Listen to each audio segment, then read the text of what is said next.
आफ्ताब बाजवा साहब माहिर कानून है, लीगल एक्सपर्ट हैं। बाजवा साहब, आपके वक्त के लिए बहुत बहुत शुक्रिया सर। बाजवा साहब, आपकी नज़र में 26वीं आईनी तरमीम के बाद अभी इतना जल्दी ही 27वीं आईनी तरमीम की बात क्यों शुरू हो गई? और sir, this time check is brought to you by इंसानियत को सूद से बचाएं। नहीं आएगी इंशाअल्लाह, क्योंकि जो नए चीफ जस्टिस साहब आए हैं उनको मंसूर अली शाह और मुनीब अख्तर साहब जो सीनियर हैं उन्होंने एक्सेप्ट कर लिया है। और यही अफरीदी साहब की ग्रेटनेस ये है कि उन्होंने जो प्रोसीजरल कमेटी बनाई है उसमें मंसूर अख्तर साहब के साथ अमीनुद्दीन को निकाल के मुनीब अख्तर को रख लिया है। अमली तौर पर इस वक्त जो है चीफ जस्टिस जो हैं वो मंसूर अली शाह ही है, क्योंकि उन्होंने ही तमाम बेंचों की तश्कील देनी है, उन्होंने ही कॉन्स्टिट्यूशनल जो बेंच बनना है उन्होंने ही बनाना है, तश्कील देना है। तो ज़्यादा इन हालात में मैं समझता हूं कि यही अफरीदी साहब का बहुत अच्छा फैसला है और वकला ने इसको बहुत सराहा है और इंशाअल्लाह यही अफरीदी मुल्क के लिए एक बहुत अच्छे चीफ जस्टिस साबित होंगे।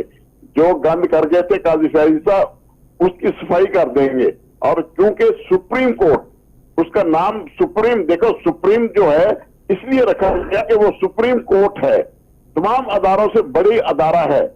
यहाँ तो इलेक्शन कमीशन उस अदारे की बात नहीं मान रहा था काजी फैजी साहब के जमाने में। हालात तो ये हो चुके हुए थे अदारों के, लेकिन आज तो अपने इख्तियारात से इतना तजावुज कर चुके थे। अब इंशाअल्लाह सुप्रीम कोर्ट अपनी ताकत दिखाएगी, अपने इख्तियारात दिखाएगी और इस्तेमाल करके बताएगी अदारों को कि हम सुप्रीम है और कानून और आइन के मुताबिक सबको चलना होगा। बाजवा साहब, दस्तूर के मुताबिक चलेंगे।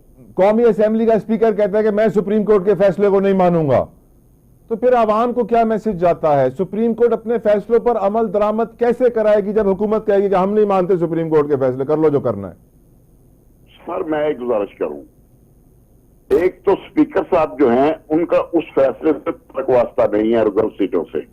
दूसरी बात, सुप्रीम कोर्ट जो है मुझे चंद दिनों के अंदर आपका इलेक्शन कमीशन तमाम का तमाम जेल के अंदर नजर आ रहा है, क्योंकि उसने जो कंटेम्प्ट की एक दफा नहीं की, 4 दफा की है। पहले उबलता बंदयाल के हुक्म की करते रहे, उनका रेफरेंस फाइल हो चुका है जुडिशियल कमीशन में, उसके लिए भी शायद 1 या 2 दिन में तारीख आ जाएगी।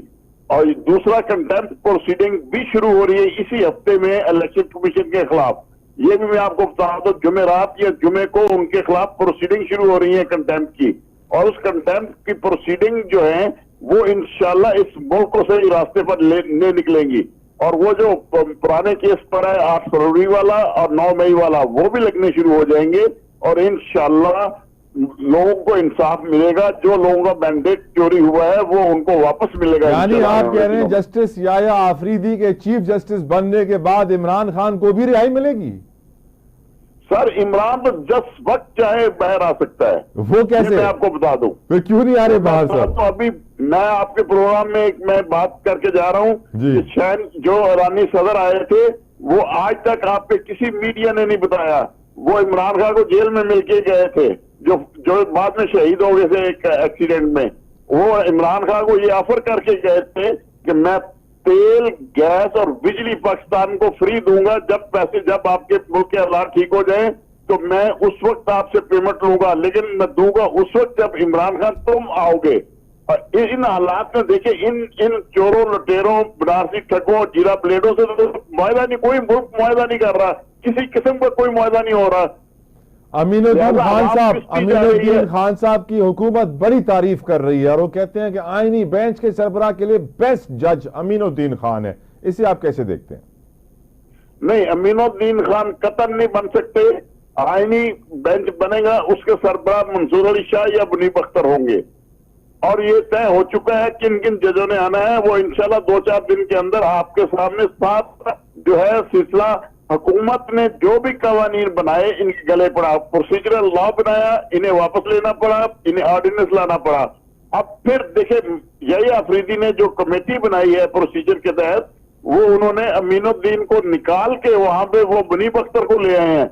अब भी आप तो रखते हैं कि वो अमीनुद्दीन को बनाएंगे, उसका सरबराह सवाल ही पैदा नहीं होता। ये कतन नहीं होगा, सीनियर मोस्ट जजेस हैं वो ही बनेंगे इंशाल्लाह। बहुत शुक्रिया आफ्ताब बाजवा साहब आपके कीमती वक्त के लिए। व्यूअर्स,